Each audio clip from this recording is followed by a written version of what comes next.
You've been the one your mom called for everything, every day. You gave her a shower once or twice a week. You set up her medications every week and made sure she took them. You did her laundry, and the list goes on and on. But now you're tired, and she's finally agreed to move into an assisted living community. So you should feel relieved, right? I'm your host, Valerie Borgman, and this week we're taking a closer look at transitioning out of the caregiver role. Welcome to Desperately Seeking Senior Living, a podcast for sons, daughters, grandkids, and spouses who suddenly find themselves tangled in the search for senior living and care. If you like today's episode, don't forget to subscribe and check out our doable download in today's show notes for a printable summary of the show and a bonus tip from our guest. You're listening to our doable tips, short answers to your questions. Don't see your question listed? Send us a note. Then don't forget to subscribe so you never miss an answer. Hi, and welcome to the show. Last week, we defined the role of a caregiver because most of the time we identify as helping mom or dad, not actually being a caregiver. But the truth is, most of the time, we are caregivers. Whether you're a son, daughter, friend, or spouse, caregiving is hard, and transitioning out of that role can be even harder. This week, we're going to look at circumstances where you're now transitioning out of your role as caregiver, why you should consider making the transition, what to expect, and some tips for letting go. 99% of the time, the families we work with did not intentionally become caregivers. It's usually something that starts slowly, sometimes begrudgingly, and often becomes overwhelming fast. Days turn to months and sometimes years, but no matter the extent of your caregiving, from fielding phone calls to attending doctor's visits or showering and dressing, transitioning out of that role can be really difficult. So let's look at some of the reasons you may be transitioning out of your role as caregiver. First, you may decide to hire in home care for your loved one. Your loved one moves to assisted living, memory care, or an adult family home. Someone else steps in to help, like a neighbor. You sign up for respite stay at a community. And we're going to talk a little bit more about respite or short term stays in an upcoming episode. And of course, the other reason is that your loved one passes away. And for this week's episode, we're going to focus more on the other reasons that I listed because when our loved one passes away, there's so much more to that experience. And I'm going to put a couple of links in show notes to episodes where we already talked a little bit about that. Now, as this transition is made and someone else is providing care, you may still retain some of your role as caregiver. There may still be work to be done. Maybe you're the one in charge of paying bills. But in most cases, your role will and should change. For example, hiring professional caregivers to come into the home or making a move to a community are much more successful when you're able to take a step back and allow the staff to take over. That, of course, can require an enormous amount of trust in people that you just met.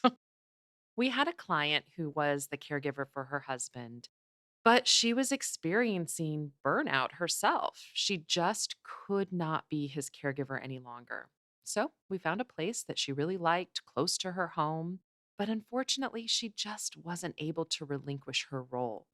This resulted in her interfering with his care and not allowing the staff to do their job.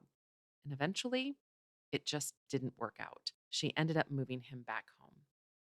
Now, I'm not saying that if you sense something's wrong with the care your loved one is getting or isn't getting, that you shouldn't say something. You should absolutely step in if something's not right. But having others provide care is a collaboration. And part of that collaboration is allowing them to care for your loved one, taking that step back from your caregiving role and enjoying your time with your loved one. And that's really one of the reasons why you should actually consider allowing someone else to be responsible for your loved one's care. When you do that, then you do get to enjoy your time more, doing the things that you used to love, as opposed to feeling so responsible for that care. And if you're listening to this week's episode, I suspect you either know someone who is just plain tired or whose health is suffering as that family caregiver. And maybe that someone is you. You may have heard us talk in the past about how often we see the caregiver get sicker than the one they're caring for. We've mentioned caregiver burnout, and it's real and it can sneak up on you. We've also talked a lot about guilt.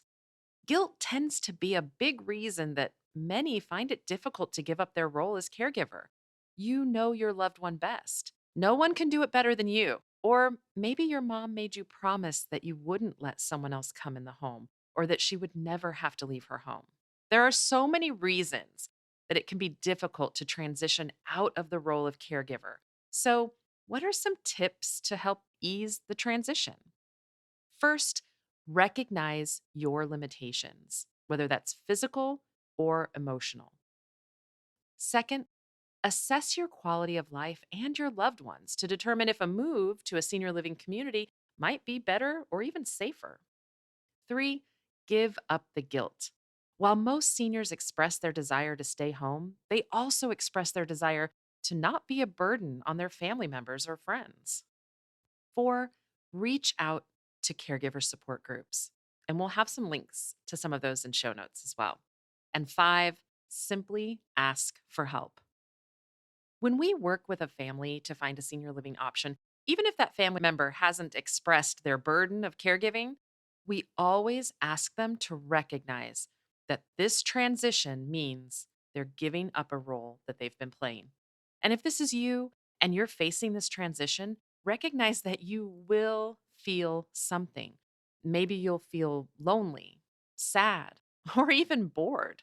You may have to rediscover your own hobbies and activities that you used to enjoy. You may feel like you're losing a part of yourself, your identity. Whatever the feeling is, anticipate, acknowledge, and prepare to hopefully make it more doable. Today's episode is brought to you by ClearPath Senior Living Solutions. ClearPath helps families find assisted living, memory care, and other resources. Find our contact information in today's show notes. Check out this episode's doable download in show notes for details including industry terms and definitions we discussed, as well as a bonus tip from our guest. Have questions or your own tips to share? Leave us a message. We'd love to hear from you. And until next time, make it doable.